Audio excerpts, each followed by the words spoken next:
Hello everyone, स्वागत आप सबका मेरी इस वीडियो पे। आरबीआई ग्रेड बी 2026 का एडमिट कार्ड आ गया है।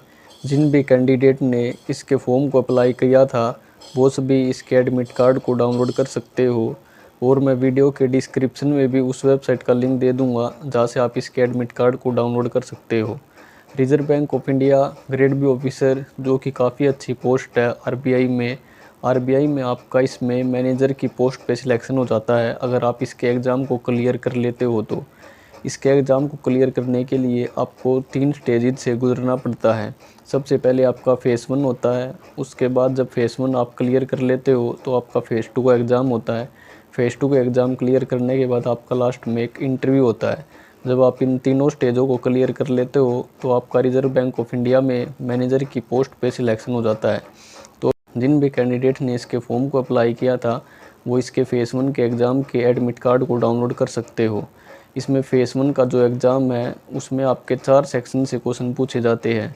सबसे पहले रीजनिंग में आपने अगर पजल और सीटिंग अरेंजमेंट के क्वेश्चन को अच्छे से किया है तो आप इजीली इसके जो रीजनिंग का जो भी सेक्शन है इसको क्लियर कर सकते हो। इसमें एक बात और, सेक्शनल कट ऑफ लगती है। इसमें आपको सेक्शनल कट ऑफ और ओवरऑल कट ऑफ दोनों को क्लियर करना होता है। रीजनिंग में अगर आप पजल और सीटिंग अरेंजमेंट के क्वेश्चन भी कर लेते हो और मिसलेनियस का अगर आपने एक दो टॉपिक्स जैसे ब्लड रिलेशन और कोडिंग डिकोडिंग अगर ये टॉपिक भी आपने मिसलेनियस का कर रखा है तो आप रीजनिंग वाले सेक्शनल की जो भी कट ऑफ है उसको क्लियर कर सकते हो। उसके बाद क्वांटिटेटिव एप्टीट्यूड में आपने जो डाटा इंटरप्रिटेशन है उस टॉपिक पर ज़्यादा फोकस करना है, क्योंकि डाटा इंटरप्रिटेशन के जो भी क्वेश्चन है वो 100% पूछे जाते हैं। और डाटा इंटरप्रिटेशन के साथ आपके जो अर्थमेटिक वाले क्वेश्चन हैं उनको भी ऐड किया जाता है, तो आप अर्थमेटिक के क्वेश्चन को भी ज़रूर करें। जब आप इनको कर लेते हो तो आपका क्वांटिटेटिव एप्टीट्यूड वाला सेक्शन भी पूरा हो जाता है, तो इससे भी आप अपने सेक्शन कट ऑफ को क्लियर कर सकते हो।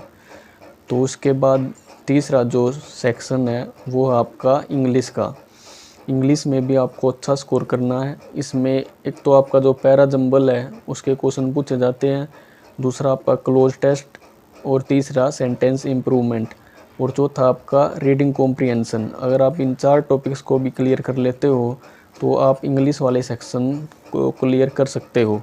तो इसमें आपकी जो इंग्लिश सेक्शन की कट ऑफ है वो भी आपकी क्लियर हो सकती है, तो आप इन टॉपिक्स को ज़रूर करें।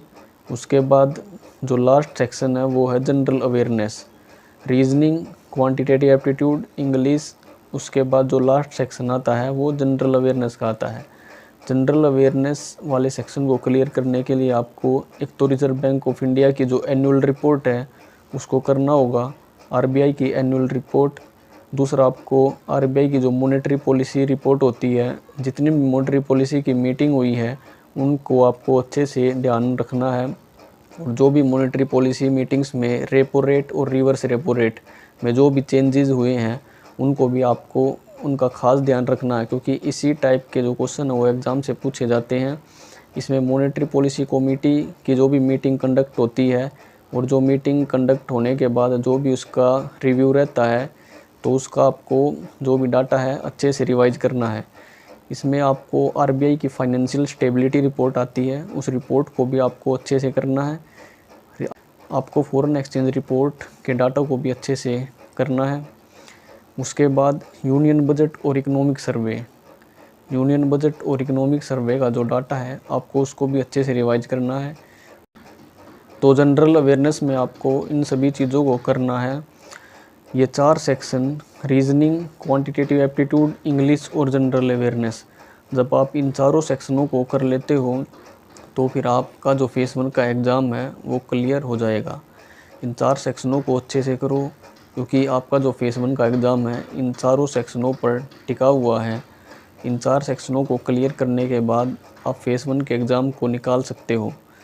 फ़ेज़ 1 का एग्ज़ाम वैसे इतना डिफ़िकल्ट नहीं है, अगर आप पूरी कोशिश करें तो आप इसके एग्ज़ाम को निकाल सकते हो, क्योंकि इसमें एक तो ज़्यादा क्वेश्चन अटैम्प्ट नहीं करने होते।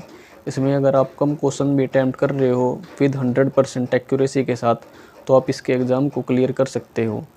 इसमें आपको स्पीड का ज़्यादा ध्यान नहीं रखना, क्योंकि इसमें जो स्पीड है वो ज़्यादा मैटर नहीं करती। इसमें अगर आप कम क्वेश्चन भी अटैम्प्ट कर रहे हो विद हाई एक्यूरेसी के साथ, तो आप इसके एग्ज़ाम को ईज़िली क्रैक कर सकते हो। लेकिन आपका जो क्वेश्चन है वो बिल्कुल 100% राइट होना चाहिए। फेस 1 का जो एग्ज़ाम है वो 200 मार्क्स के क्वेश्चन पूछे जाते हैं, जिसमें कि आपका 80 नंबर का जो है वो जनरल अवेयरनेस का सेक्शन रहता है।